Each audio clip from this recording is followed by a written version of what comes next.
Mon Dieu, c'est quand la dernière fois qu'il m'a dit je t'aime? Je m'en souviens plus. C'était il y a quelque temps. Ah, s'il faut, c'était la semaine dernière.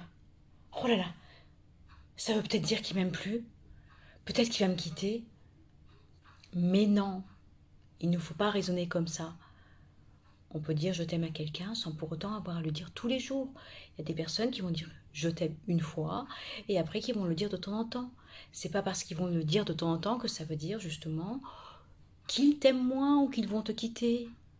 Ah, il m'a pas laissé de message aujourd'hui.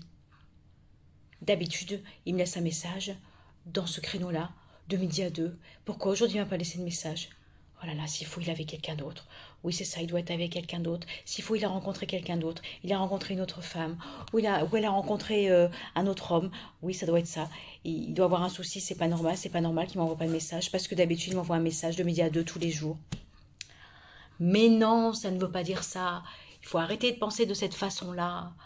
Il t'a pas envoyé de message parce qu'il était occupé, il t'a pas envoyé de message parce que déjà la routine tous les jours de midi à 2 envoyer des messages, c'est bien de casser la routine. Il ne faut pas oublier que créer du manque, c'est créer du désir.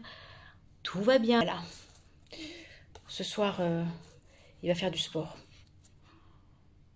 S'il faut, il va y avoir peut-être des personnes qui vont être là. Il va peut-être avoir des filles qui vont être là. Oh, mon Dieu, et s'il y a une fille qui est super jolie, qui est encore plus jolie que moi, qui va le regarder, oh, qu'est-ce qui va se passer? S'il faut, il va se dire, bah tiens, je vais peut-être me rapprocher de cette personne-là pour discuter avec elle.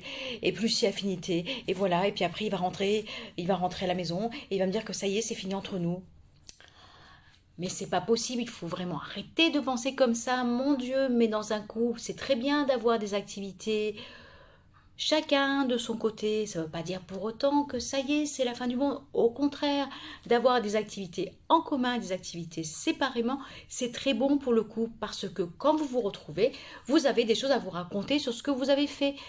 La confiance est la base du couple. Laissez respirer le couple. Tout va bien.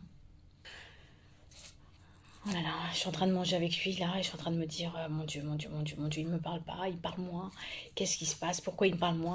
Ah, c'est parce que il y a quelque chose qui va pas, il y a quelque chose qui va pas. Il a plus rien à me dire. C'est parce que c'est la fin. Il va m'annoncer justement que c'est fini, qu'il va me quitter, qu'il m'aime de moins en moins. C'est parce qu'il s'intéresse de moins en moins à moi. Peut-être parce que il me sent acquise.